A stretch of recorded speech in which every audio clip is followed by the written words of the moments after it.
Welcome to the Stokastic MLB early slate live before lock. I'm your host, Neil Orfield. You can find me on Twitter at PlayerQDFS. I'm here with Adam Scherer. You can find him on Twitter at ShipMyMoneyDFS. And this show is sponsored by Rare MLB, which is a collection of digital trading cards and an NFT-based free-to-play baseball game. We'll talk a little bit more later on about Rare MLB. First of all, Adam, the last time we talked, you were heading to an Orioles game. How did that go? Yeah, it was fun. It was not at all the pitcher's duel that we expected. I think it was like 9-5 with a bunch of home runs. Grayson Rodriguez pitched horribly. Ohtani didn't pitch great. Ohtani did hit a ridiculously long home run. But yeah, it was a lot of fun. Yeah, always fun to be able to go to a game. Weather was nice. Yeah, weather was perfect. Nice. All right, we will jumping into the game. Do you have any overarching thoughts? I mean, we're only talking about the 5-game early slate here. There is going to be a live before lock for the later slate as well. So on this show, we're just talking about these early 5 games. Shouldn't be an issue getting through them in an hour. Do you have any overarching thoughts on this slate, Adam? 5-game slate with a Coors game. So, obviously that's going to drive ownership pretty heavily, and it's going to make every other spot not as popular as it otherwise would be. But other than that, no, nothing really. Okay. No, Levinson, why is this show always late? It's not late if you just expect it to start 5 minutes late. Then it's on time every day. Also, I was on a show right before this, like literally up until when the show is about to start. So had to set up today to be able to get in here. Otherwise, I think this time of day, we'd be more likely to get in right on time. It's a little bit more difficult sometimes in the morning, but we're pretty consistent about when we start. It's just always about 5 minutes after it says so on the schedule. All right. First game of the slate, Adam, is that Coors slate. I believe, Cincinnati at Colorado. Graham Ashcraft on the mound for Cincinnati. Austin Gomber for the Rockies. Starting with the pitchers. You playing any pitchers in Coors today, Adam? I doubt it. Ashcraft has pretty good stuff. It doesn't really translate to great strikeout stuff. And then you also have the Coors game, which isn't great. I mean, it's a 5-game slate, so I guess it's a situation where, like, if you're playing a bunch of lineups and you get a little bit, then fine. There's only 10 pitchers to choose from, and there's some other really bad ones also. But realistically, I doubt that I get much of the pitching here. If I did go to one side, it would probably be Ashcraft first, although, Gomber is saving you $2,000. But I do think Ashcraft has the better stuff. But mostly, no. Okay. What about the bats? Obviously, we always got to talk about the bats at Coors. What is your level of interest today in these bats? Yeah, and I'm building lineups right now, so I just look to see sort of how those pitchers are showing up. This isn't to say that if the slate started right now, I would have this much, but just in the lineups that I'm creating, Gomber and Ashcraft are both showing up like 6% of the time. Okay, so you're getting some. But like that's not necessarily what I'm playing. Like that's just sure. Of the lineups I'm even building, they're only showing up. I see. I got you. Okay. Pretty unlikely I get to much of them. As far as the bats go, clearly they are going to look good. You have the Reds, against a lefty in Gomber who isn't particularly good, doesn't miss a lot of bats in Coors Field, 20% chance of being the top stack, 15% aggregate ownership, but also a 19% chance of being the top value. So when you factor in the pricing along with the likelihood of success, they just look really good. You have Jonathan India as the only guy in this lineup on DraftKings north of 5K. Nick Senzel and Jake Fraley, who's hitting 8th, are the only 2 hitters other than India who are over $4,000. So you just have a dirt cheap Cincinnati team. This is probably a good time to mention also that this is probably one of those slates where you don't need to worry too much about leaving money on the table. Obviously make sure that you're not just playing some god-awful pitcher instead of a better pitcher or some, or a terrible one-off instead of good one-offs, but with how cheap the Reds are, you definitely want to be careful not to be setting salary floors that make it so you just don't get to the Reds because of how cheap they are. So right. That is something to keep in mind because this team is extremely inexpensive. Yeah, I didn't realize how cheap Cincinnati is. How do they look in terms of do we have any less chalky batters? I was trying to look in the top batters tool, and then I realized, it doesn't have this slate on it because the top batters tool only has the main slate. The other tools all have this slate on it. So let me pull it up right now if we have any. Everybody's at least, I guess, 7.5% for Jose Barrero in the 8-hole at shortstop, 2,700. We don't have anybody like we have had the past couple slates with McLean being 2,000 and 50% owned yesterday. So nobody crazy high ownership for the Reds. Nobody crazy low ownership either for a 2-game slate. Looks pretty reasonable. Yeah, for a 5-gamer, it's 5-game slate. Yeah, but yeah, no, it's manageable. I mean, the only guy, Jonathan India, is the only guy on the Reds projected north of 20%. You have Fairchild, Malley, Fraley, Barrero, all 10% or less. Yeah, for a 5-gamer, it's very manageable ownership. And then how would you rank the four sides of this game? So on the other side, like the Rockies are going to look pretty good as well as a stack. They're coming in second in top stack percentage. They're tied with San Diego for the second most popular stack. 11% chance of being top value is third. So a good spot for them as well. I do think Ashcraft is a little bit better pitcher than Gomber, but both of these teams have about a 5.8 implied run total. I'll go Reds 1, Rockies 2, Ashcraft 3, Gomber 4. I like that Laffy has made one comment ever on these MLB streams. He just dropped in to throw some shade at you. Yep. Oh, nice. They put Adam on the thumbnail. Love that comment from Laffy. That's pretty funny. And we're talking about that game next. We have the Twins at the Dodgers. Sonny Gray on the mound for the Twins. Adam's not twin, Dustin May, on the mound for the Dodgers. What's your level of interest in these pitchers, Adam? Definitely interested in Gray to the extent that he's a good pitcher. The problem is that the matchup is really tough. But with this being a 5-game slate, I do still have some interest there. We have Gray second in top 2 pitcher percentage at 34%, 30% projected ownership at 10-8. So it's not an ideal matchup. But when you have Coors essentially removing 2 pitchers, you have some other just very questionable pitching options in general, it's going to make Sonny Gray look pretty good despite the matchup. And the same can be said for Dustin May. Not typically a pitcher I like to roster because he's a good real life pitcher. He does a good job getting ground balls. Doesn't get a lot of strikeouts though. And, obviously in fantasy that can be a problem, but on this particular slate, a little bit more willing to get there just because most of the other options aren't that great either, or at least have something working against them. So these are 2 of the more talented pitchers on the slate. I don't mind getting to either one. So far this season, a 30.8% strikeout percentage for Gray, 1.89 FIP, 3.12 xFIP. Dustin May coming in with a 17.5% strikeout percentage. Again, that's not what you're looking for really, but he is good at preventing runs. 3.37 FIP so far this year, and you just don't have a ton of great pitching on this slate. And then how much interest do you have in Twins or Dodgers bats? A little bit, just because like the Dodgers are so good, but I also really hate taking batters against either of these pitchers. We have the Dodgers pulling 9% ownership, 7.5% chance of being the top stack. So the middle of the pack there, Twins right behind them, 7% chance of being the top stack, 7.5% ownership. It's a spot where both offenses certainly have high upside players. I don't think either one's particularly likely to succeed, but on a 5-game slate, especially with the Dodgers getting them at 8%, there is some merit to getting there. All right. Yep. And how would you rank the 4 sides of this game? Gray 1, May 2, Dodgers 3, and Twins 4. Okay. Perfect. We've already made it through 2 of the 5 games. We'll get started on this this 3rd game as well. Arizona at Oakland. We've got Ryan Nelson on the mound for the D-backs, Luis Medina on the mound for the A's. Any interest in these pitchers, Adam? A little bit just because of the slate. Nelson's pulling 23%. Medina's pulling 17%. 17% chance of being a top 2 pitcher for both guys. And they're also both inexpensive. So much better matchup for Ryan Nelson. He's where I would probably get to first. Good park to pitch in. Good matchup against the A's. Not a great pitcher. Not a bad pitcher. Kind of just a guy. 14.5%. I mean, he's been bad this year, but 14.5% strikeout percentage. 5.07 FIP. Overall, I expect him to just be a, average to below average pitcher in the major leagues. Not a total gas can, but the matchup with Oakland in this park does make him pretty appealing. On the other side, a much more difficult matchup, I think, for Medina. The park still works, but you just have a Diamondbacks team that does have a lot of good hitters. Medina made his major league debut a couple starts ago. He's thrown 11 innings in the majors so far this year. Going forward, he projects for about a 19 to 21% strikeout percentage, depending where you look. FIP in the high 4 to low 5 range. So again, not somebody that you're expecting to be very good. And he does have a more difficult matchup. He is cheap though. So, he has that going for him. Okay. How about the bats in this game? Any interest? Yeah, especially on the Arizona side. I don't like the park, but I do think the matchup's pretty solid against Medina. They're 3rd in top stack percentage at 13.5%. 10% ownership is 4th on the slate.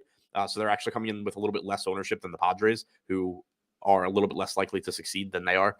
So Arizona looks good. Oakland 2nd from the bottom in top stack percentage. they are still pulling 7% ownership because they have the highest top value percentage on the slate, even higher than the Reds. So you're going to see some ownership go there just because this whole team. I mean, the most expensive guy in this lineup on DraftKings is Brent Rooker at $3,700. He's been hitting really well this year. JJ Bleday has some power. He's 2,900 hitting cleanup. Ruiz leading off at 3,400. Not a lot of power, but steals at will, basically. So there is some upside at the top of this order, and it's very cheap. So you're going to see people get there, but overall, tough to really like these. Okay. How would you rank the 4 sides of this game? Diamondbacks 1, Nelson 2, A's 3, Medina 4. Okay. Sounds good. I am just pulling up. We've got to I want to take a look at lineup generator in a minute, but we will start by looking at SoRare because I've already got that up. I'm struggling to find the correct link to send people for lineup generator. So still working on that. In the meantime, though, I am going to pull up SoRare so we can talk about our sponsor for a minute here. Just 1 second. There we go. And there we go. All right. So Rare MLB, once again, this is an NFT based. It's a free to play baseball game. A lot of fun. And you can get started for free. You don't have to play only the free games. You can see here, I'm playing the limited contests, which actually do cost money if you want to play them. But if you are interested in just dipping your toes into these SoRare streets, you can get started for free. When you sign up, you're going to be able to choose from an assortment of not every card, but they give you an assortment of some common cards and a salary cap to choose some cards right away. So you can make some lineups, play immediately for free on SoRare. And then, of course, you can enter contests where you can win some of these limited cards, which you can actually sell. So free to play, and then you can win real prizes that you can sell or, collect until you can play in the limited contest as well. It really is a lot of fun. And these aren't daily. They're not weekly like season-long fantasy sports. It's just 3 and 4 day periods at a time. So twice a week, starting on Monday and starting on Friday, we have new SoRare competitions. It's really fun to track, especially when your DFS is not going so well on a given day. It's fun to be like, oh, I can check out my SoRare team, see how that's doing. Looks like I'm somewhat competitive here this week, 25 points away from the closest reward. Strider hasn't pitched yet, so obviously have that ahead of me. I also I meant to go out and pick up a Merrill Kelly. I was thinking about picking up a Merrill Kelly, Adam. I did not, and I ended up playing Noah Syndergaard, my placeholder pitcher, and definitely missed out on some points by not going out and picking up a Merrill Kelly for my limited contest here. So kind of a bummer there, but still looks like it could be. I know, and I only have the Syndergaard, as you recall, because I won it. Like I never would have bought a Syndergaard, but I happened to have him, and he was pitching, so I was like, all right, I'll put Syndergaard in as my placeholder. So I did that, and it did not work out for me. But yeah, really, really fun way to play fantasy sports. And again, it is free to get started. They will give you an assortment of common cards to choose from when you start at SoRare. Use the link that I just put into chat or the description of this video when you sign up. And you can play for free, and you can win some cards that are worth real money. So highly recommend checking out SoRare if you haven't already. All right, Adam, let's move on to the next game on this slate, which is we're moving through it pretty quickly today. I believe we're already through 3 games up to Philadelphia at San Francisco. We've got Taijuan Walker on the mound for the Phillies, Ross Stripling for the Giants. Any interest in either of these pitchers, Adam? Not a ton. I mean, normally I wouldn't really have any, but with being a 5-game slate, they look okay. Taijuan Walker at 7,500, pulling 24% ownership with a 20% chance of being a top 2 scoring pitcher. Stripling pulling 11% with an 18% chance of being a top 2 scoring pitcher. Trying to look now to see where I'd be at on these 2 guys. If the slate started right now, I'd have across 150 lineups, I have about 22% Walker, about 17% Stripling. So I'm pretty flat on pitching today, with the exception of Yu Darvish at the top. So they're just 2 more guys that are kind of middle of the pack for me. Okay. What about the bats in this game? The Phillies are showing up for me a lot. They are currently middle of the pack, 10% top stack percentage, 10% ownership. But Harper, Trey Turner in particular are really showing up for me. Stripling's not a bad pitcher. This park isn't good for home runs. It's league average in terms of run scoring in general, but power numbers aren't good there. So I typically don't like getting the bats that much, but you're just not getting that much ownership coming into the Phillies. Turner is always one of the best shortstop options. Harper looks good. Castellanos, Schwarber, Stott leading off. It's a pretty solid team where I think you can kind of pay up to be contrarian. All right. Any particular bats you like in this game? Turner and Harper are showing up for me the most. All right. And then how would you rank the four sides of the game? Probably Phillies, Walker, Stripling, Giants. All right. I am, hang on, posting this in chat. Going to also pin in chat our lineup generator here.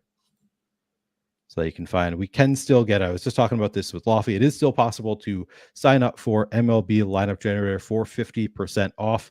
So you can still get lineup generator for $4.50 for your first week. Fantastic deal there. We are going to look at lineup generator here in just 1 second. Let me pull that up as well. We can take a look at what some of the, I guess it's only going to give us main slate lineups here for lineup generator, Adam. But we can, take a look at what the lineups look like, at least, even though we can't play them on this upcoming slate. We can play them on the slate tonight. So we'll take a look at the MLB lineup generator anyway. And let me pull this up. All right.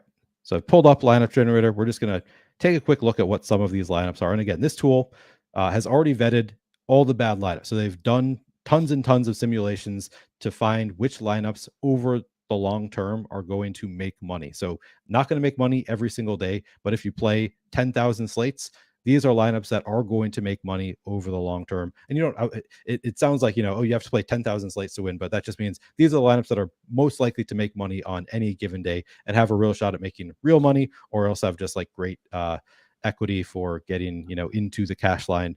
But we found that every one of these lineups are plus EV in the long term. What type of stack should I do, Adam? Here, all stack types, 5, 3. What do you think? All stack types. Just see what it gives you. All right, and then do we want to do balance once again? Yeah, I mean that's what I typically prefer. Yep. And we have Spencer Strider, Garrett Cole. Do you want to lock any pitchers here, or do you just assume it's going to give you the pitchers that you want? It'll give you. I mean, let it do its job. All right, we're going to let it do its thing once again.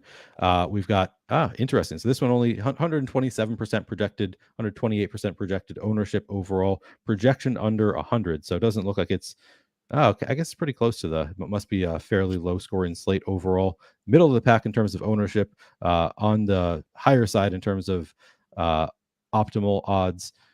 We've got Spencer Strider and Brian Bayo on the mound. There's the two pitchers here. 55% own Spencer Strider. So you got to get a little bit different with the bats. We do that. Yankees coming in at fairly low ownership, it looks like, on the evening slate. We've got a 5-3 Yankees, maybe 4-4 Yankees White Sox stack. Yep. So we've got 4-4 Jose Trevino, Anthony Rizzo, Gleyber Torres, and Aaron Judge for the Yankees. Gavin Sheets, Luis Robert, Tim Anderson, Jake Berger for the White Sox. Is it Luis Robert or Luis Robert? Robert. I always assumed it was Robert, and then I've heard other people say Robert, and I'm like, oh, I'm probably I've always read it wrong because I knew I used to get it wrong, and it's because I assumed it was Robert, but it's Robert. Yeah. All right, Luis Robert. Overall, though, this doesn't look like a particularly high-owned lineup. Yankees and White Sox being the stacks. I'm guessing you haven't really looked at the evening slate at all, Adam? No, I haven't. I'll say I like the names in this lineup. I have no idea who they're facing right now, but right. I do like the names and the ownership. Yeah. And I feel confident that it's a good lineup because it's in lineup generator and it only gives us lineups that have been found to be plus EV. So it looks like kind of the point. I could trust that lineup's good even without knowing anything about who they're facing. It's Chris Bassett going for Toronto and against the Yankees, and Peyton Battenfield going against the White Sox. So I am perfectly fine going with those two stacks. I appreciate Sean V pointing out that it is also Brian Bayo's birthday. Is it Bayo or Bello? That's another name that I'm like, Brian. It's Brian Bayo's birthday. So thank you for that, Sean V. We can play the birthday narrative. I don't even know if that's true. If Sean V is just doing a joke. All right, so we'll save this one. Another one, 128% ownership, projected just under 100 fantasy points, leaving 1,400 on the table. It is Brian Bayo's birthday. Okay. So we again have Spencer Strider. Not a surprise. We're going to like Spencer Strider. Kodai Senga on the mound for the Mets. And then we've got a Seattle 5-0 stack, looks like. 5-man Seattle stack. And then just 3 one-offs in Stephen Kwan, Pablo Reyes, and Jose Abreu. Yeah, this one, I mean, obviously it's going to look good once again. These are only plus EV lineups. So once again, we have another good lineup given to us by lineup generator. Do you have any further comment on this lineup, or do you just agree this 5-0 stack looks pretty good?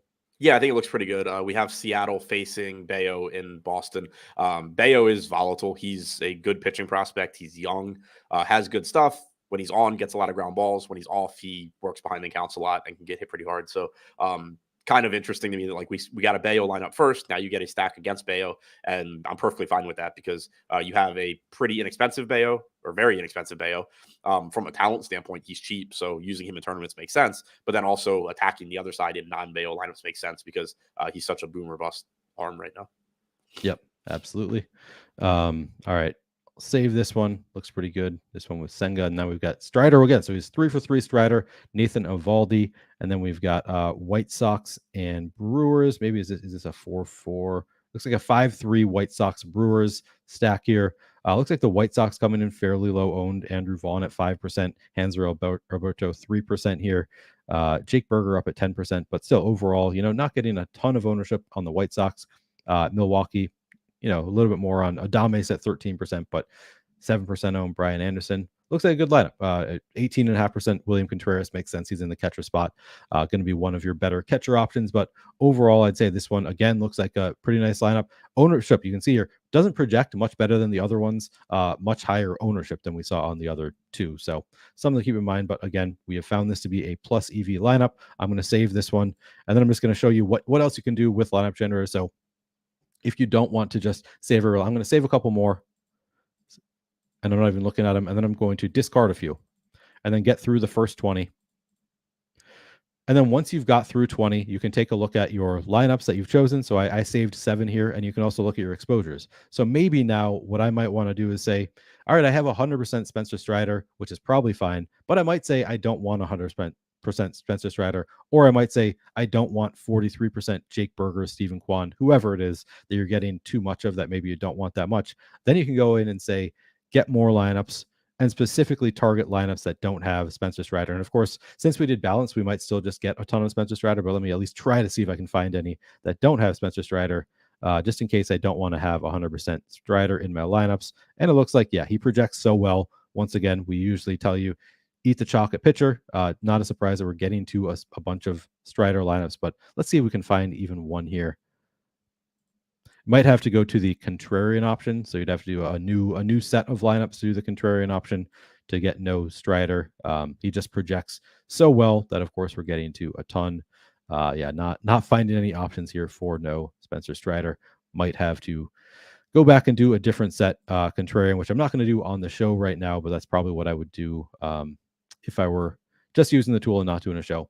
But anyway, you can typically go through and find a player that maybe you are getting too much of, decide how much you want of that player, and kind of choose lineups based on whether you want more or less of individual players in your lineup is one way to do it until you get to 20, and then you can export there. But really great tool. Again, all negative EV lineups have been weeded out. Like these are only lineups that have been found to be plus EV by some of the best MLB DFS players in the game.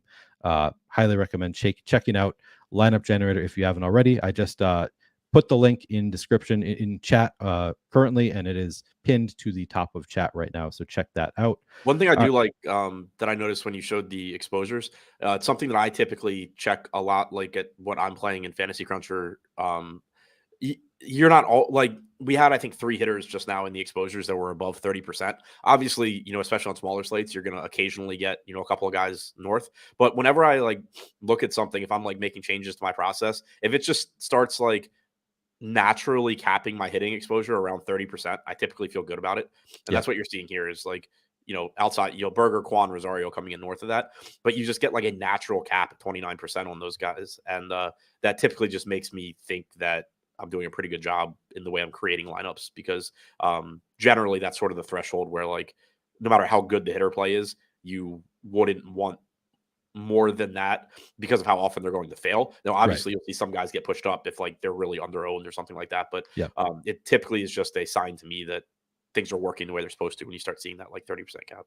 Yeah, exactly. I like that too, the kind of natural cap there. Of course, you don't see it as much with the pitchers as we see here with Spencer Strider, but that's also like to be expected because, as we often say, it's generally a good idea to eat some chalk at pitcher. So not quite the same natural cap, but yeah, that's a good point there. All right, we can move on. We only have one game left on the slate, Adam, and then we'll do our, the stuff that we always do at the end of the slate. We'll probably answer some questions as well if you guys have any questions for us. We're really getting through this one pretty quickly. Kansas City at San Diego is our final game on the slate. We've got Carlos Hernandez on the mound for the Royals, Yu Darvish for the Pods. Any interest in these pitchers, Adam? Nothing in Hernandez. I do have more Yu Darvish than any other pitcher on the slate. He's coming in $600 less expensive than Gray on DraftKings. On FanDuel, he's only $200 more than Gray, but getting to face the Royals instead of the Dodgers is pretty nice. Not that the Royals are a cakewalk. You do still have a pretty good top of the order in particular. A lot of, very, very good prospects there. Witt and Pasquantino in particular. Salvador Perez, obviously a veteran, but still good.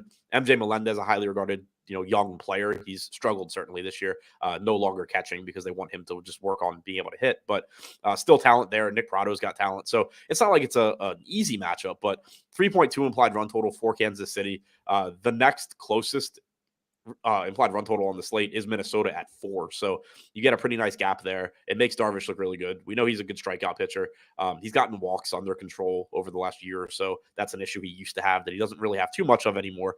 27% strikeout percentage, 3.58 FIP so far this year, only an 8% walk percentage. He looks like the top pitcher to me. Hernandez being followed by Jackson Kowar, not going there. I did the Jackson Kowar thing quite a bit last year because he looks like he has good stuff, and I thought maybe he'd be good, but he was brutal, and I'm certainly not looking to get to him against the Padres.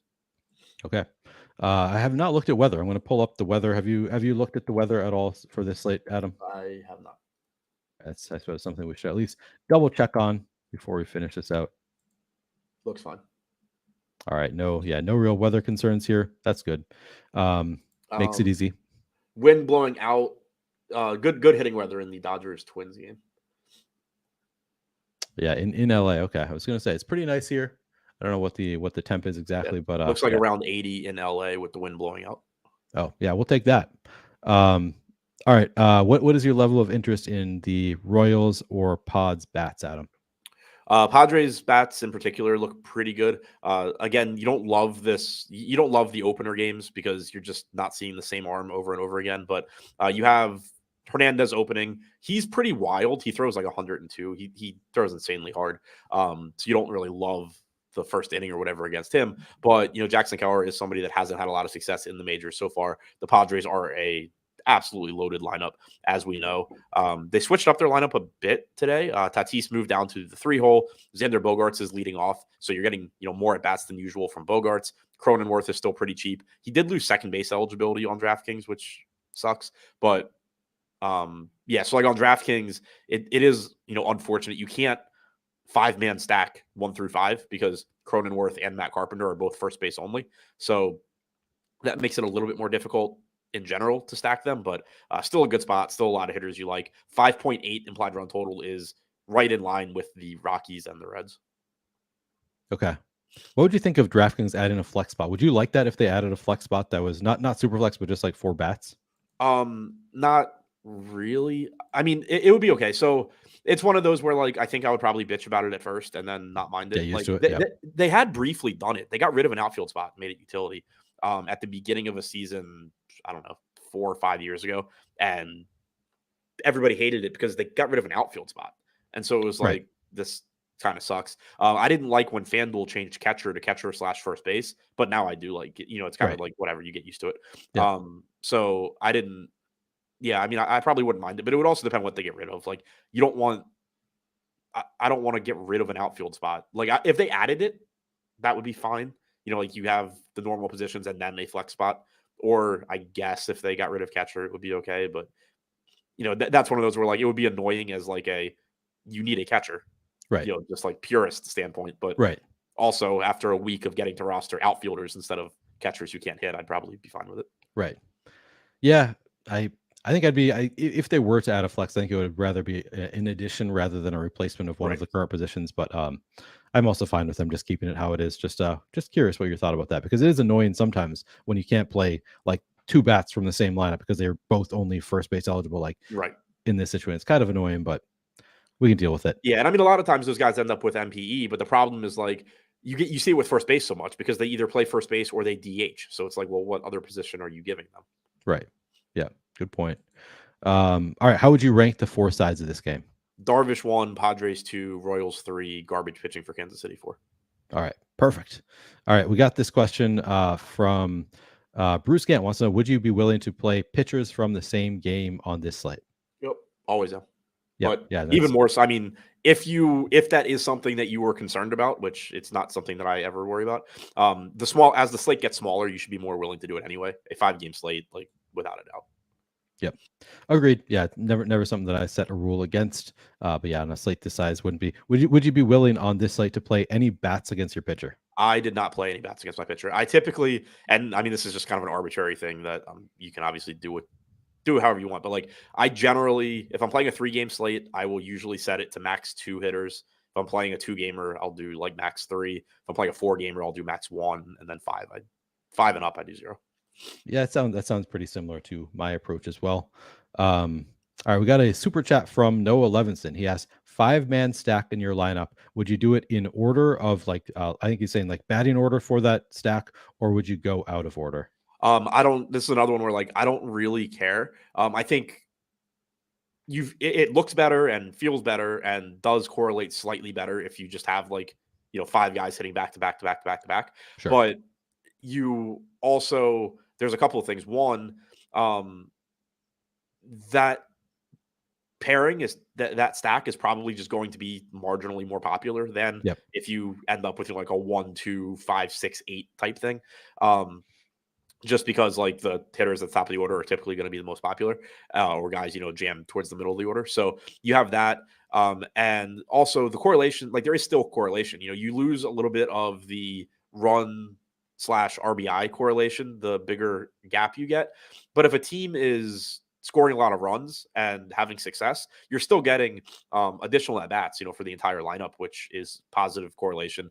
And, home runs still, especially on DraftKings, home runs still really win everything. So you don't want to just like be putting yourself in a position where you never have the 8 hitter from the Padres with the 2 hitter from the Padres. You don't want to just like be arbitrarily taking away combinations of guys. So it's one of those where like if I'm hand building one lineup and I can make it work where like I have 2 through 6 instead of 2, 3, 5, 6, 8 or something, like I'll probably do that. But even then, I don't really want to give up anything to do that. And as you start making more lineups, it becomes something that I don't pay attention to at all. Yep, I think that is my thoughts exactly. Like it's not something like it looks pretty. Like if I look at a lineup in Fantasy Cruncher and I see that I have 2, 3, 4, 5, 6, and then like 1, 2, 3 from the second stack, and like everybody's grouped together, I'm like, that's so beautiful. I love that lineup. It looks better. But then it's also like, as you said, like from a combinatorial perspective, those are going to be the most owned together, is the best closest together. So like there's pros and cons to both. It is going to generally project better if you there's higher correlation, I guess, regardless of where it is in the lineup, but like it's going to project usually better if you're just taking like 1 through 5. Not always the case, I guess, but it's also, you are running into higher ownership on the grouping as a whole. So there's pros and cons to it. Not something that I force in though. Like when we're talking about 5-man stacks, we're not talking about like 5 in a row. We're just talking about 5 from the same overall lineup. Yeah. I think, who said it? Clicked something I didn't mean to. Cincinnati said, if there are no good catchers, I try to attack my catcher from the stack. Yeah, that's a good strategy. You'll see that with shortstop sometimes too. The sort of like corollary to that is it's partly why I have an addiction with stacking Kansas City, is like they're never that, or often they're not like a high implied run total or that appealing of a stack. But Bobby Witt's always one of the best shortstops. Salvador Perez is always one of the best catchers. Vinny Pasquantino is always a good first base play. Not that there's a shortage of first basemen, but he's always pretty cheap. And it just becomes like, oh, well, I covered catcher, I covered shortstop, I got a good first baseman. Now I may as well just throw 2 more Royals in there. Nice. Yeah, I go back and forth on that. Like I agree, it's one way to do it. Yeah, it's like we've talked about that before with like, with don't play bats from Coors unless you're playing the full stack. And it's sort of the same thing for me to some extent. It's like I see pros and cons to wanting to put them in the stack. I guess overall it makes more sense in this case than in that case. So maybe yeah, it's just like for me, that's one of the reasons why like we joke about me having a problem with stacking case, like always stacking KC. That's a big reason why is it's just like they have such good players at weak positions. They have shitty players like everywhere else, but they have such good players at weak positions that a lot of times it ends up kind of forcing me that way because it's just like, oh well, I can just cover this position where I don't want to. I don't like any of the plays with these studs from Kansas City, and then suddenly I just keep having Kansas City. Yep. Ryan Sub asked, what was that word? Combinatorial. Yeah, so that's Blender uses that word a lot, and like started, when I do the theory of DFS with Blender, he'll use the word combinatorial, and I do this from a combinatorial standpoint. And I've made such a joke of it that every time I tweet out the word, I change what the ending of the word is. It starts with com, and then I just change the end of it, kind of making fun of it. But then I forgot what the actual word is that he used. But I looked it up. I did use it correctly. Combinatorial is an actual word there. So I did get the right one of all the iterations that I make fun of. This is it's an actual word. All right, Adam, we usually at the end of the slate, we talk about favorite stacks. So if you're playing 3 stacks and you want to play different stacks, which 3 are you going to on this slate? So I'm loading my stuff into Fantasy Cruncher right now. So across 20 lineups right now, and I might end up switching this up, but right now I would be getting, it looks like a lot of Philly, a lot of the Rockies, and then the Reds. Would that change for you at all on FanDuel? Maybe. Didn't play FanDuel today, so this is purely just me guessing what I would play there. Rockies are going a little bit under-owned. I'd probably get more Arizona on FanDuel than I have on DraftKings. Okay. But we do have the Reds going quite a bit under-owned. We have the Rockies going under-owned. Phillies about neutral. So it would probably be Rockies, Reds, and then either Arizona or Philly. Okay. Yep. Makes sense. I'm looking at top stacks. Those look good. What about your 3 favorite pitchers for this slate on DraftKings and FanDuel? Yeah, so this is why I said my lineups might be changing. Is right now on DraftKings, my highest owned pitcher is Medina, which I understand why that would happen. He's not that popular. He's cheap, but I also would rather not have a ton of him. Yu Darvish, I'm definitely going to be getting a lot of. Sonny Gray is up there as well. On FanDuel, it becomes a little bit more interesting on FanDuel with ownership because I think Darvish is still the top guy, but the difference is that on DraftKings, like you're not getting, a huge difference in you're getting Darvish at 58%, Gray at 30, since you have to roster 2 pitchers. On FanDuel, you're getting 44% to Darvish, only 15 to Gray. So you're getting like a 3-to-1 discount there instead of 2-to-1. Makes Gray look a little bit more appealing as a tournament pivot off of Darvish if you wanted to save some ownership. Same goes for Dustin May. Not a great strikeout guy. Darvish certainly looks better, but basically a 4-to-1 discount on FanDuel, whereas on DraftKings it's like a little over 2-to-1. Okay. Home run pick.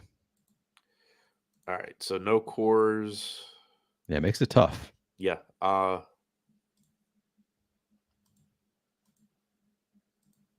Soto. No Coors. Oh, there's no Manny Padres. That's the other reason the Padres lineup looked weird. Okay. So you're taking. I was staring at it. I was like, I know Bogarts doesn't usually lead off, but I can't figure out who's missing. It's Machado. All right. Who do I want here? Man, a lot of not the best stadiums in general. No, it's a tough one. Like it's not the worst pitchers either. Right. Yeah, it's like a lot of good offenses facing good pitchers in parks that aren't great for home runs. Yeah, so I guess I'm gonna go to Tatis. Mike Meyer, sorry, go ahead. I'm just gonna go with Tatis from same game. Obviously, it's righty on righty, not the best situation for Tatis, but I'll do it. What are you saying? We just got it's gonna be Mike Myers following Carlos Fernandez, not Jackson Carr. Does that change anything for you? I don't think so. I'm double checking. I didn't realize Myers was even starting. I'm pretty sure he used to be a reliever for the Angels. Yeah, so I mean he's at AAA so he's made 8 starts at AAA this year, 34 innings pitched, 18% strikeout percentage, 5.44 FIP. in the major leagues, mostly as a reliever in his career. He has a 24% strikeout percentage, but again, that's going to come down as a starter. 4.63 FIP, not great when you're talking about a reliever. So no, it doesn't really change much. I think you have Carlos Hernandez opening and then a guy who's not very good following. Okay, perfect. All right, I'm trying to figure out if we have. I'm every time I'm going into our schedule, somebody's using it, and I'm trying to see, because earlier when I looked, I did not see what my reads are, and I want to make sure that we still have this. I'm assuming that it's the same as it has been all week. I want to make sure that it's still available. I assume that we still have this BetMGM deal going on. I'm trying to double check that, but I believe if we do still have this offer going on, I do want to tell you guys, you can get 1 free month of Stokastic Plus Platinum and your first bet covered up to $1,000 paid back in bet credits when you sign up, make a deposit, and make your first paid wager at BetMGM. Click the link below or use promo code Platinum Sub. So in the description of this video, you should be able to find that. Like, I guess that's where I can check. Make sure that's in the description of this video. If it is there, then I'm going to assume that is still actually available. So let me just double check that, because it has been available. Yeah, it looks like we still have that.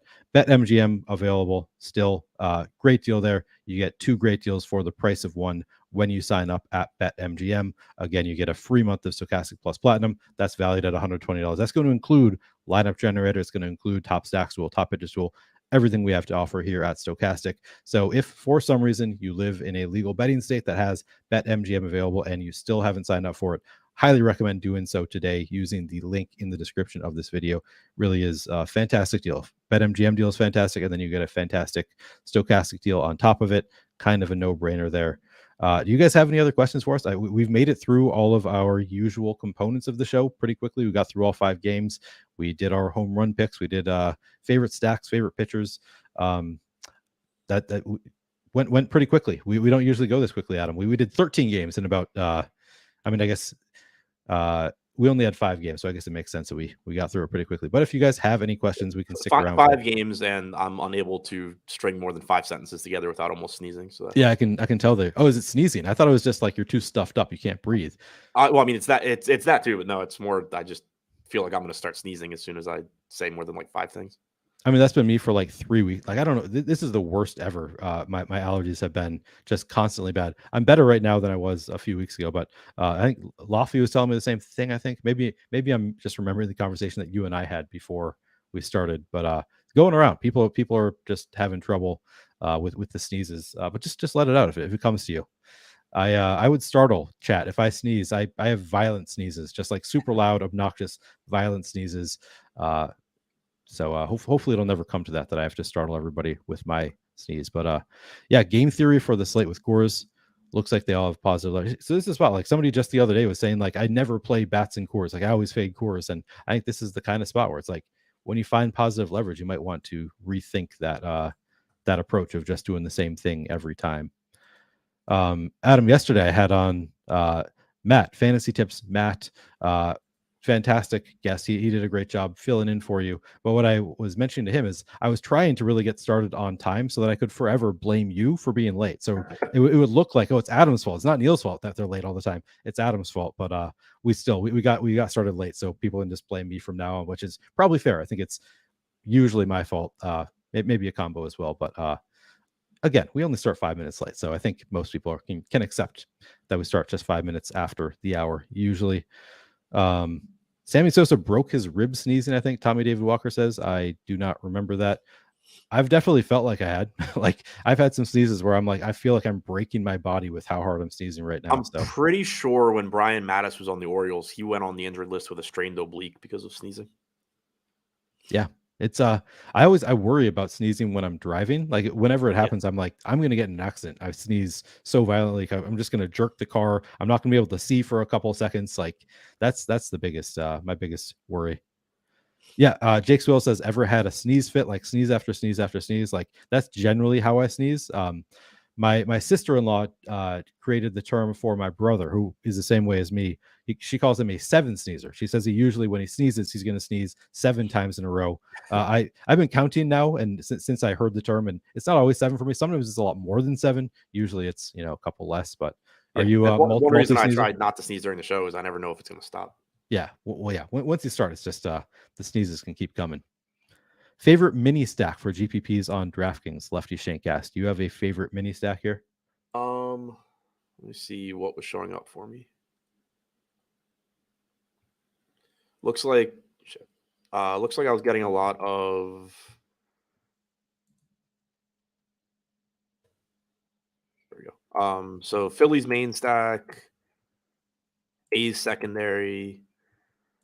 It's like Rockies Phillies split, Phillies with Giants. There's a lot of Rockies secondary stacks. So because we have a 5-game slate here, are you more inclined to do 5-man stacks, or are you gonna like lower your stack size at all because it's fewer games? I did my normal, built a bunch of 5x, 5-2, 5-3, 4-4, and 4-3. Okay, so you did, a bunch of different types of combos. It doesn't really change for you based on the size of the slate. Yeah, as it gets smaller, I'll build some like 4-2-2, 3-3-2 type stuff. But 5 games was enough. I didn't do that. Okay, makes sense. Yeah, I think so. I think I'm just gonna play 4 3s. This is like, it's the size of a slate that it's between 5-man and 4-mans. Like, I'm not getting too weird with it on a 5-game slate. Like, it's big enough that you can largely just do your normal stacks, I think. But I think I'm a little bit more inclined the smaller it gets to go to smaller stacks. I don't know that even, I guess it depends on the slate too, like who's pitching, which, like how many teams I think can actually put up ceilings on this slate. Yeah, maybe I'm going back. Maybe I'm just going to do 5 3s. Yeah, but it's always to me, it's just like I want to make sure I have enough quality combinations, and on a 5-gamer, I'm not worried about. Like, I definitely do. Yep. Yeah, it makes sense. Yeah, I mean, there are some slates where it's like all of the pitchers are good, so it's like I don't know, I don't trust any of these stacks to get Right. more than 3 runs. In that case, I'm more inclined to shorten my stacks a little bit. But yeah, it's a little bit slate to slate. But and somebody, I just remember somebody had said we're not doing any evening slate. Yeah, only because we have later live before locks. We're gonna have another MLB live before. You're back for that one? Yep. Do you know who you're on with for that one? I know that I'm not. Josh. Okay. So Adam and Josh will be back later to talk about the evening slate. So yeah, we're not going to do that one right now, but you are going to get MLB live before lock in the evening. How do you enjoy? Do you prefer doing NBA or MLB content in the evening, Adam? MLB. Oh, do you? Yeah. I think I prefer NBA. Is just more like, for some reason, it's more laid back. I guess it shouldn't be, because you're just like reacting to news for NBA. It's more fun to me, I guess, because I enjoy doing that aspect. You also don't do live before lock, so I guess it's kind of similar to you. You're just doing game by game breakdowns, where for me, I'm just reacting to news, and like that's less fun with MLB because you don't really get exciting news usually that I like. So I think I slightly prefer doing NBA live before lock, but it was pretty fun doing yesterday.